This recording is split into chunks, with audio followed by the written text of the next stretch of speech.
Welcome back to another episode of Uncommon Wealth, the show where we dive into the mindsets, moves, and mechanics behind building generational wealth.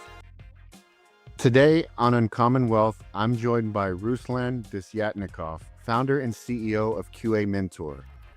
What began 15 years ago as a one-man consultancy has grown into a global software testing powerhouse with 11 offshore centers across the world, from Ukraine, India, and now expansions into Manila. Ruslan's journey is a powerful storyline of resilience, surviving and adapting through the pandemic, the war in Ukraine, and global economic downturns, while still scaling internationally. He's not only passionate about quality-first software testing, but also about mentoring his employees on life lessons, financial discipline, and long-term security. And today, he'll share how he thinks about scaling a business, protecting wealth, and building legacy that lasts. Ruslan, thank you for coming on to the show. Take us back to the beginning. What inspired you to launch QA Mentor, and did you ever imagine it becoming a global operation with 11 centers? Thank you so much, John, for having me on the show. I really appreciate it for the invite. Going back 15 years back, I got a little bit tired from the corporate environments. I spent close to 13 years there, and then I decided to try something on my own. I felt that I'm ready to do something bigger, and ideally I wanted to prove myself that, I can scale and help other organizations to mature their quality assurance testing processes. So I started with QA Mentor as a one-man shop without thinking really of, growing this, because I was thinking how I can clone myself to do multiple different projects. So at some point of time, I realized that it's not possible. The scaling is super important, and I need to think, strategically on how I would be able to add additional capabilities, additional resources into, the overall organization. And as a result of that, I started this, QA Mentor operations as a sort of a consultancy firm initially. How did you get it to grow into 11 different centers in the different countries that you're in? Idea was that, when I started to think that we wanted to help clients around the world, the idea came to the mind that, QA Mentor might follow McDonough concept, where we wanted to adopt our strategies, methodologies, best practices across the board. And that's where we start acquiring clients around the world in different regions and different geographies. And that's where the idea of building additional testing centers in various of different offshore centers, because primarily through the offshore centers, you can provide more economical testing services. That was sort of the idea of growth, of expanding. And the first operation was started in Ukraine. The second operations we started in India, where we expanded across the board. And then we start adding more and more various of different areas within the globe, from Nigeria to Romania to Tunisia and Canada and many other areas as well.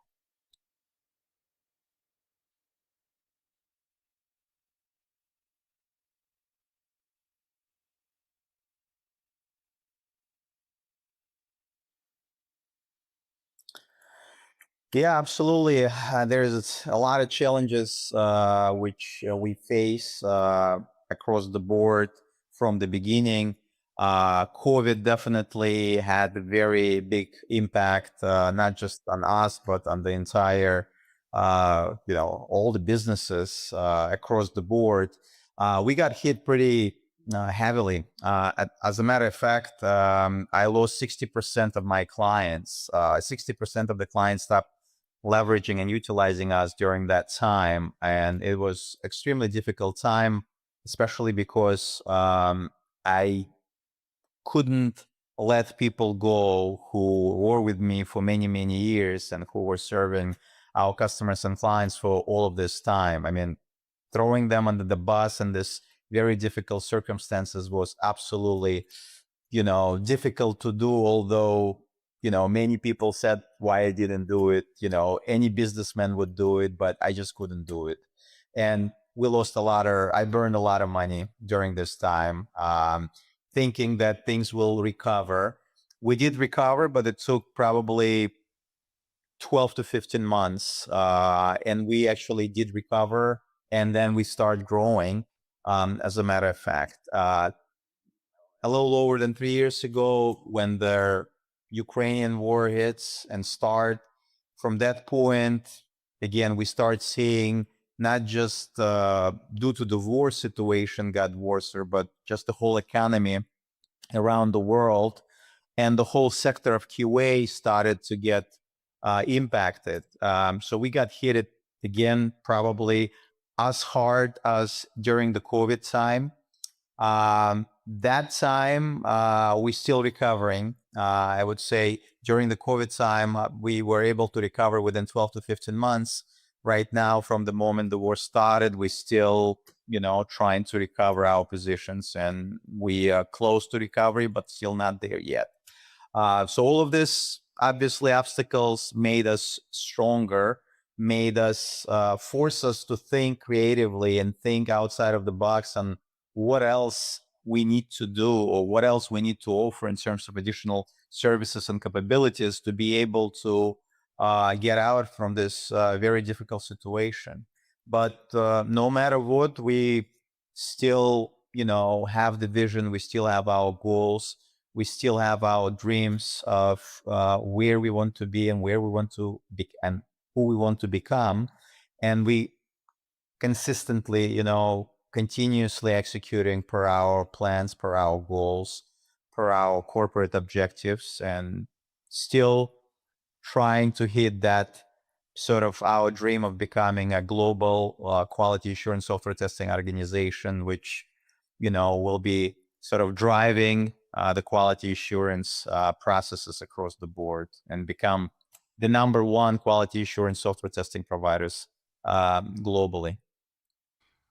I applaud your dedication to your employees during that period of time, because the easy thing I think would have been to downsize or reduction in force your staff, right? You could have easily justified that.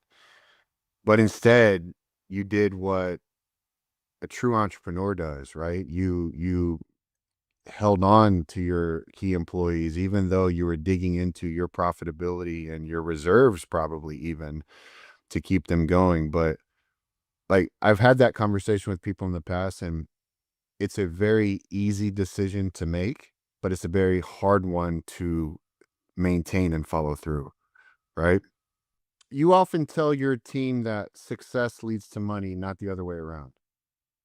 Can you unpack that philosophy? Absolutely.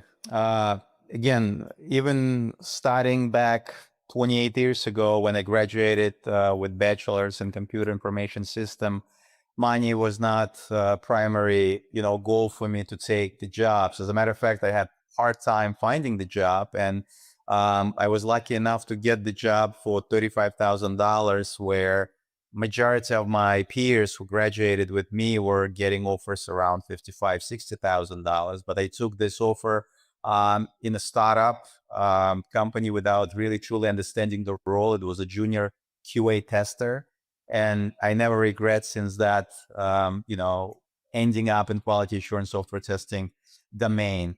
So from that point, I realized that, again, the money will follow you when you will achieve certain levels. And, throughout my career, I was never been about the money. I was more about the knowledge. And that's me. Some other people are different, and I cannot blame anybody. Everybody is differently. But to my guys, I always say that, you have to prove yourself first.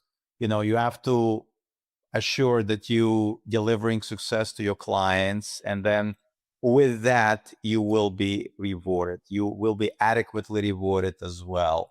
And that's sort of my kind of ideology. And I prove this to people who reach certain levels or reach certain goals, And as a result of that, they were, rewarded substantially when they were able to reach certain goals or objectives and achieve those results. I like, to reward people for performance, right? It's not that just, subjectively, you can say, okay, he's a great, he deserves this or that.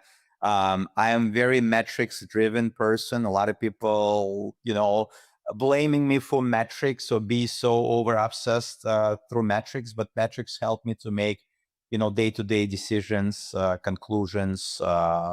Numbers never lies. I mean, sometimes people make up numbers. That's a different story. But in most cases, metrics should never lie. It's evidence is data, which you can collect. So that's sort of my kind of principles, and that's what I'm operating by. When it comes to success, to me, success is not the money. Success is your own satisfaction. People around you, if they feel that you adding difference, you're making an impact, that's real successes. Successes, seeing your clients happy and your people around you happy.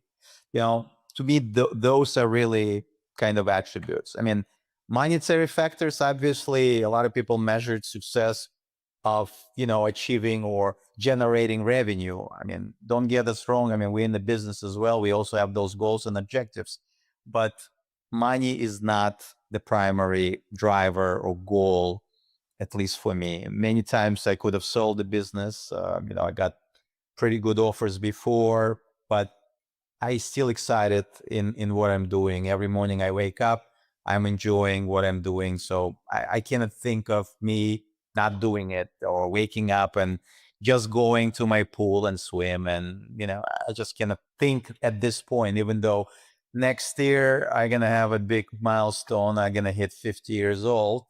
So I still have a lot of bandwidth behind me. I still feel, I don't know for how long.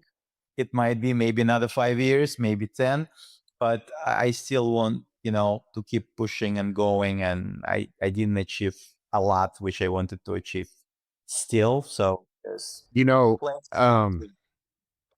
no, that's great stuff. I have some clients that are in the management consulting and business consulting space, and they tell me that you should operate your business and structure your business in a way that it could be ready to be sold at any given point in time if the right offer came in. You're How do you absolutely feel about that? correct. Yeah. I agree with them. I mean, this is very smart, because you never know when the same opportunities might come back again. Like, who knew that things might be different when the war started, for example, right? Right. If I knew that things will get a little different twist, then maybe I would sold it 3 years ago, for example. But it is what it is. We don't know what the future looks like, right? So that's also, and another strong point is that you should also be able to run the business when you are not there. If Mhm. your business depends on you, that's not a solid business, It's not right? very attractive Uh, to a buyer. Yeah. exactly. So this is super important, to be able to achieve that the business runs when the CEO is not there, or he or she's on vacation or So taking that days leads off. me yeah, so The that leads operation me to should another. continue. I'm honestly saying we're not there yet. We're trying to get there. And that's where I will feel comfortable that, that we achieved what we wanted to achieve. The businesses operates days and nights, without any impact. And I don't need to be there making all the decisions and all final conclusions on anything. It's people behind me, driving this and, going forward with. That's the idea of the successful business, in my opinion. How have you been able to achieve the level of scale that you have while staying out of the day-to-day, like you just said, making sure the business isn't driven just by you, that you can step out of the day-to-day? How are you able to achieve both of those things? So I was not able, that's why it took a long time, because I was not Oh, able to achieve this initially. I was involved heavily up till maybe 3 years ago on the day-to-day activities. I was hands-on guy wearing multiple different hats. I'm still wearing a lot of hats: marketing, advertising, sales, technical, still doing a lot of things. But I realized after some time that that's not really a scalable business. So we achieved certain levels, but now I realize that in order to get to the next level, we have to change the operating, procedures, and really sort of kind of the skeleton of how we organized in order to give us the additional boost for scaling, because a lot of decisions were end up on me and I was slowing things down, and that's the worst thing when you're slowing things down. So we kind of change a little bit style, and I mean, I learn more, I become smarter, I guess, after some time. So now we see things a little differently from when we started. If someone came in and offered you an 8-figure buyout right now, would you have everything in place to be able to feel comfortable that you're leaving the company to continue to grow and move forward? I mean, it looks appealing figure, but I still feel that, there need to be a couple more years before that. We still need to get to at least to the different level, especially now with AI, which is booming.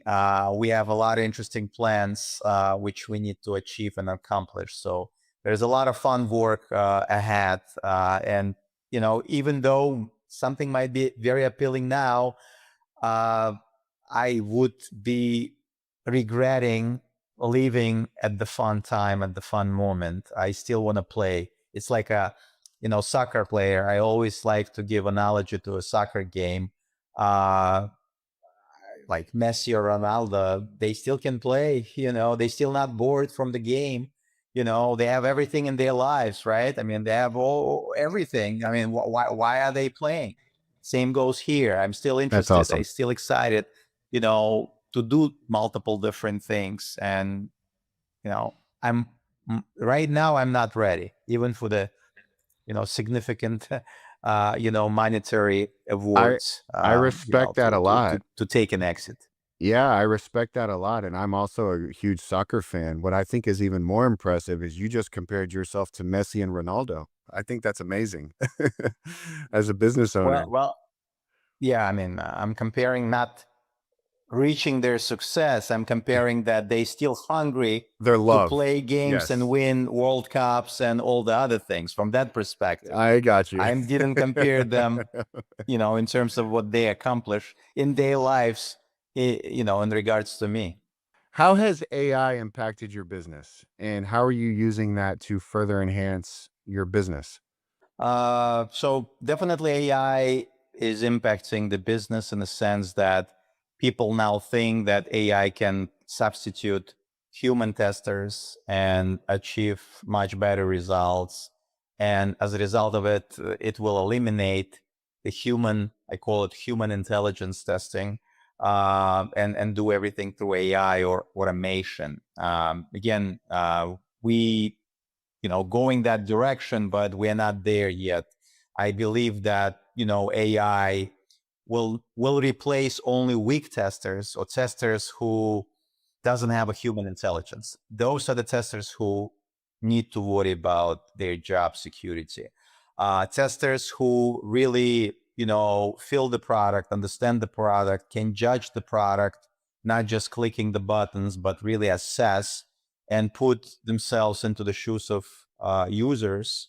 Um, no AI can replace those testers. AI definitely it's a productivity tool. It can help to increase and improve productivity, but I don't believe AI will ever help us to achieve quality or increase or improve quality. Again, I'm looking at the AI as more as a helping hand, as a helping tool, where human still needs to make final decisions based on whatever AI will produce or provide or output.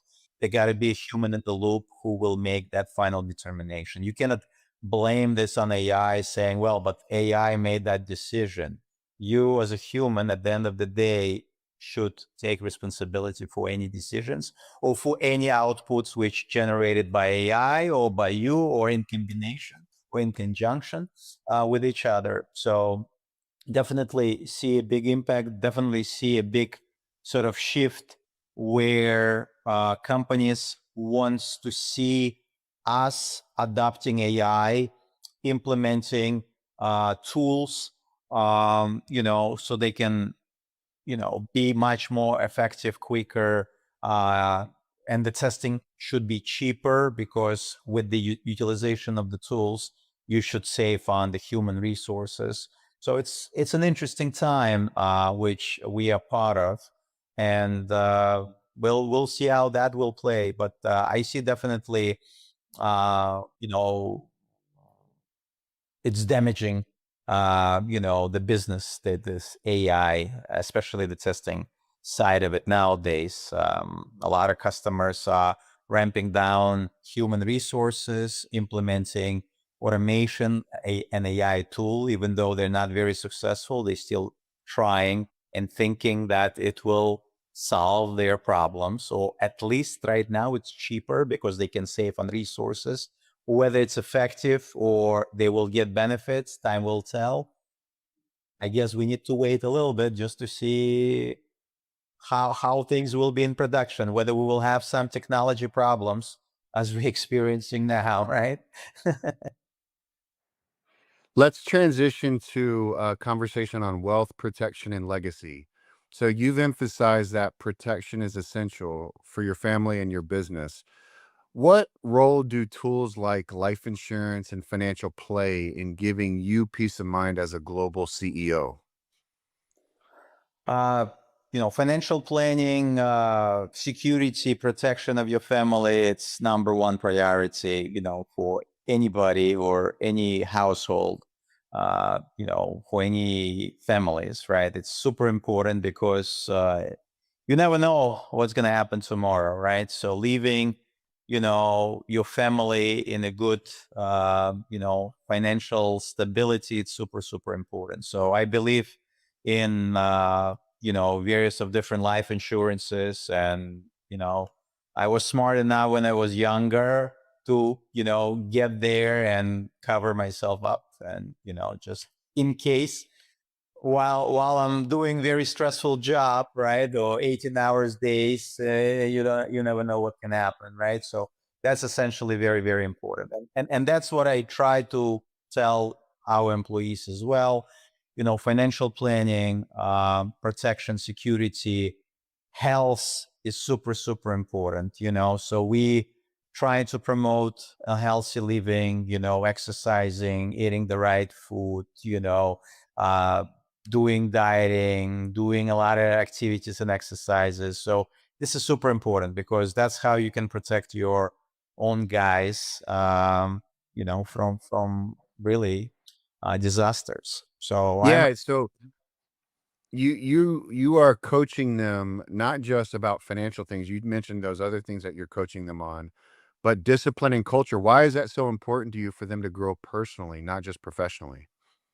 uh, to me, from the beginning, culture was extremely, extremely important because I came from various of different political culture companies and I witnessed a lot of things. And again, corporate world is all about, politics. And I said when I, start my own company, number one goal and priority will be no politics. Okay. That was the reason. That's why I tend to hire people who are honest, loyal, and good humans. To me, this is more than technical abilities and capabilities because I believe that we can train technical stuff, but you cannot, train manners. You cannot train personalities. You cannot train qualities, human qualities. You got to be born with some. Your parents needs to give you some, maybe throughout the life you can gain or become a little better, but uh, it's super important. That's why we not only coaching people professionally, but we coaching people as a humans. Anything we do, we try to explain this is wrong or this is not right, regardless of anything. Not just, again, applicable to the professional work, but people come to me for advices. People come to me for personal advices, and I always open. I never ask people to come in, they come and share. That means that I guess they trust, or they trust that they will get honest and biased advice. And I always give those advices. Sometimes people come in and said, Ruslan, I got this offer. Do you think I should go? You know, Many CEOs will say, of course not. This is the best company for you. But I said, tell me about this offer. Tell me about your role. Tell me about how you're going to grow there in this organization. Don't tell me that you're going to get $5,000 more. That's a good thing. I mean, that's obvious, understandable. But personally, is that for you? Is that the growth opportunity? And sometimes I said, you should take it. Sometimes I said, it's a really big mistake. If I was you, honestly, I would not go. Or if I was you, honestly, I would go. So it's, that's the relationship which we build in QA Mentor, and I'm really proud of this because Yeah. How many employees do you have total right now? we have a little complex organization because I own multiple other companies as well, and some of those companies I own 50%, some of them I own less. But if you combine all of this together, probably it's around 400 people. And is it hard to provide that level of coaching and counseling and mentorship across all 400? Uh, it's it was hard when we were smaller, but when we established a foundation of best practices, we actually invested heavily into the building the right foundation through ISO 27. We received ISO 27001, 9001, 20,000. We were appraised by CMMI Institute at level 3. So we built the protocol, we built the ground rules, we built many internal trainings which helps to speed up and train our guys, whether they are in this area or that area. So that helps us a lot because we organize and we actually mature and bring that discipline, training capabilities, which helping us to support that scaling. So now it's much easier for us to scale or bring or we just recently hired 12 people. So we adopted 12 resources immediately. We get them through our training, startup guides, video trainings, and then now they're up and running, and they have some questions still, but they gel in so quickly and so fast that in some companies it might take 2-3 months for them to feel comfortable. It's like they told me, some of them, that they feel like they've been working here for a few years already. So Oh, wow. it's It's gotta make you feel good. yeah, so that means that we're doing something right. Not everything. We always not always we do something right, but we're trying. We're trying. Many founders or business owners treat their businesses as their retirement plan. How do you think about diversifying your wealth outside of just dumping everything back into QA Mentor for it to grow? Obviously, I'm looking at other investments. I'm big fan of real estate investments. I'm doing real estate investments. As a matter of fact, we just acquired a brand new office in India, in Pune, which now it's a brand new building. We occupying the entire big floor there. We will have operations there since we're working in shifts. So it's a 3 shifts operation capable of, supporting 350 people within 24 hours period. So that's investment. Plus I have my own personal investments as well with rentals with the lots, lands, and various of other things. Some, stable, um, long-term investments when it comes to stock market or mutual funds or some other funds. So I try to diversify the portfolio. I never put all the eggs in the same basket, and that's what I try to explain people as well, because I learned through the hard way. I made a lot of mistakes throughout my life, throughout my career. Unfortunately, nobody really coached me, across the board. So everything I learned hard way through the Yeah. mistakes. So at least I tried to explain to some of our, younger, employees. Some of them listen, some of them don't listen, right? It's all depends. But we try to explain so people will not make mistakes or costly mistakes in their lives. Sounds amazing. You've done so much, right? You're building so much and you're leaving a legacy. So not just to your own family, but you're creating a legacy for the families of the employees that you have. What does that word legacy mean to you, both in your business world and for your family? So the legacy in the business world is that, I want, if I'm not going to be there, or if this company will ever be sold, the people behind this, first of all, they will be financially secure in terms of the knowledge and the experience which they gain. So I want to feel comfortable that anybody, even for instance, if we're going to have layoffs, for example, I hope not. We had layoffs only twice in 15 years, but people will be able to find jobs because they learn and they have tremendous experience in QA Mentor, because we really provided a lot of knowledge. Our guys who started with us as a junior testers, after 6 months, 12 months, they've been winning the industry awards. We've been recognized by North America Testing Awards. We won twice Junior Tester Award. Our guys within 12 months achieved much more than anybody else worldwide. So that shows that we know how to coach, how to train, how to guide. It's in the name, QA Mentor, right? It was all Yeah, it about is. mentoring, mentorship, guidance, strategic support, coaching.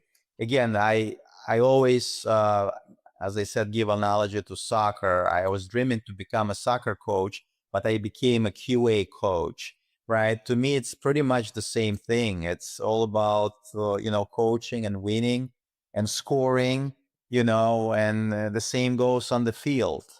So it's sports is the same as business. It's so many, analogy you can connect between the sports and the business. So that's pretty much. Now, in terms of the legacy for my family, again, I have a daughter. I want her to, see that you can achieve some really great results without rich parents or without any help initially, starting from scratch, from zero with your own investments. You can build something, and that's sort of the role model I want her to see. I don't want her to see that, oh, your father, can help you out, and he can buy you a business. I don't like that. I want her to achieve things on her own, and that's what I try to teach her. She's probably listening downstairs for this types of conversation, but that's exactly what I want. And I told her the same thing. I want you to go not through so much struggling as I went through, but through some which will make you stronger. Obviously, I will, protect her with all these mistakes which I did, and I training her now. She's 14 years old, and I was training her throughout this whole time as well, sharing various of different things with her. Maybe I should not. I thought that she's at that level to understand, but now I understand that she understands, which is Yeah, surprising. But that's the legacy I want kind of to leave behind as well. That I love people that. see that anybody can if they really will have a dream, and if they really will work hard, and if they really would, wanted to achieve something, and will not be, weak, or not brave enough to take the challenges, or be loser after few losses or few, screw ups, you're not going to achieve a lot, So I want new generation of entrepreneurs, don't be afraid to try things. When you try things, you obviously have to be smart about it. You cannot bring your family to bankruptcy state, right? I mean, when I quit my job, I quit a very high paying job at a big financial institution. I have everything there. It was a 9 to 5 job. I was still working a lot of hours there, but nothing compared to the business. So I took a chance. I have no clients to start this with. I have no investments. As a matter of fact, I didn't want investments because I was afraid for somebody to give me money because I was responsible for this money. If I'm not going to make it, I feel guilty that your money will be wasted. Some other entrepreneurs, they don't care. They get the money, they burn the money nowadays. But that's why I didn't want to take the money. Now, as I'm thinking, maybe it was not the right thing because it slowed me down. With my initial small investments, it took me a long time to take traction. If I would take investments, I probably would reach things much faster, much quicker, or maybe not. Yeah, but it So, also could have amplified it also, yes, it could have sped it up, but it also could have amplified the mistakes as well, right? It could have, what you didn't know at the time, right? And so you correct, have to learn and gain wisdom and experience in doing correct, that. correct. And I am a father of 2 daughters, 13 and 15, and what you said resonated with me because I've often thought, and I talked to my wife about it, I want to leave them in a legacy where they don't have to rely on any other human being for their financial success in life. They are in charge of their own financial success. And I Absolutely. think as a father of daughters, that's the best thing we can provide them, where they know how to be an entrepreneur, they know how to make their own money, and they can be their own independent women and not be relying upon somebody else. Absolutely. That's very, very important. That's why I admire those, females who said, well, I want to be independent. I want to get the education. I want to get my job. I'm not looking for a rich husband. I want to be independent and be able to drive things on my own if requires. So You that's bet. the way to do it. And that's how we need to raise our kids, I think. Otherwise, we spoiling them. Yeah, we're not helping them for success. But, to use a sports analogy, a soccer analogy, by the way, I'm a huge soccer guy. My coaches would tell me, and it's true, you learn more lessons through defeat than you do through victory, right? Because when you win a game, you're not looking back on what happened in the game because you won. But when you lose, you're always reflecting back. Should I have done this? Should I have You done that? Should I have analyzing, treated this right? different? You're doing Yeah, this post-mortem after that, right? And that's yeah, lessons learned makes you stronger. It makes you not yeah. repeat the same mistakes next time again and again. And you just, you're getting much more stronger than that. I mean, if you win weak teams and you score against weak teams, you're not getting stronger. So, So looking back for you, what's one mistake you made, but it turned out to be your biggest growth lesson? one mistake which I made,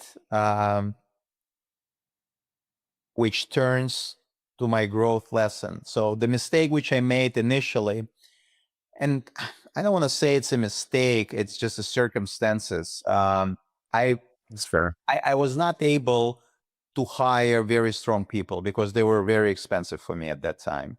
So I was hiring people who fills the bill or very young people to train them. And after some time, I realized that you have to surround yourself with really strong people, and I never was afraid to hire people smarter than me. As a matter of fact, I wanted to hire people smarter than me. It's just those people cost fortune. And it took me a long time, not to realize even that. It just took me a long time to understand that without that strong foundation and those strong people, you cannot scale more. You're going to be at that level always. So when I changed this, it took a while after I changed this whole thing. I believe that, you don't need to be cheap on people's salary. You have to reward them. You have to motivate them through, those financial rewards. It's important. And if you want to really achieve some really good results, you have to get those best people around you. If you I want agree with that. to shortcut and take a different approach and save money, you still can succeed, but it's going to take you 2-3 times more in terms of the time to turn around time. And that's basically what it is. I think that was the big mistake that, yeah, probably should have just hired one person instead of 5 people, but the right one, the smart one, and that's kind of, I admit that that was a mistake. Hire the right people as early as you can. That's the lesson taken from that. Don't shy away from how much they're asking or what the price tag is, because you're going to end up paying for it in the long run, right? Correct. Correct. Maybe more even. At So the end your of the day, daughter, yeah, it costs you more for yeah, sure. yeah, it costs you more for sure. So your daughter's listening to this, or maybe some future entrepreneurs are listening to this 25 years from now. What's the one principle you want them to remember about building wealth and protecting wealth? I think one principle which, I operate by and continuously will operate by, that in business you have to be very honest. And not only in business, in everything. If you will be honest, if you will treat people with honesty, and you will be honest to yourself, to your employees, to your customers, to your clients, you will succeed. A lot of people lies. I know a lot of people who do lies and they get away with this and they still succeeding, but I don't support that. I'm a little different person. So I believe that, let me be honest with customers, with people, but at least I can sleep well at night. And, I'm not gonna, sell my reputation, for the money. I mean, a lot of companies want me to advertise some of their products. They want to say how good that product is.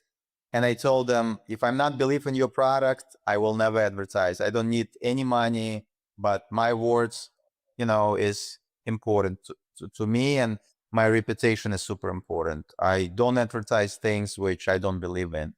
And that's sort of the principle. So if younger generation will understand that, I think it definitely will help them to succeed and at least get the respect, from people by doing this.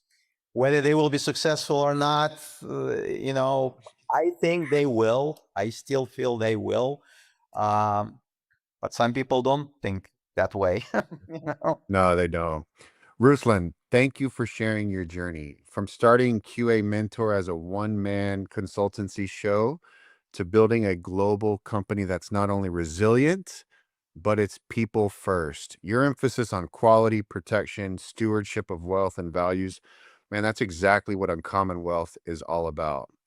To the listeners, if you've enjoyed today's episode, make sure to subscribe, share it with someone else that's in business that's maybe facing some challenges that can learn from Ruslan's experience and expertise. And join us next time as we explore more uncommon wealth strategies for wealth, leadership, legacy. Ruslan, thank you. Thank you so much, John. I really enjoy our conversation. Really very fun discussion, open, honest, and thank you very much. Excellent questions. Appreciate it.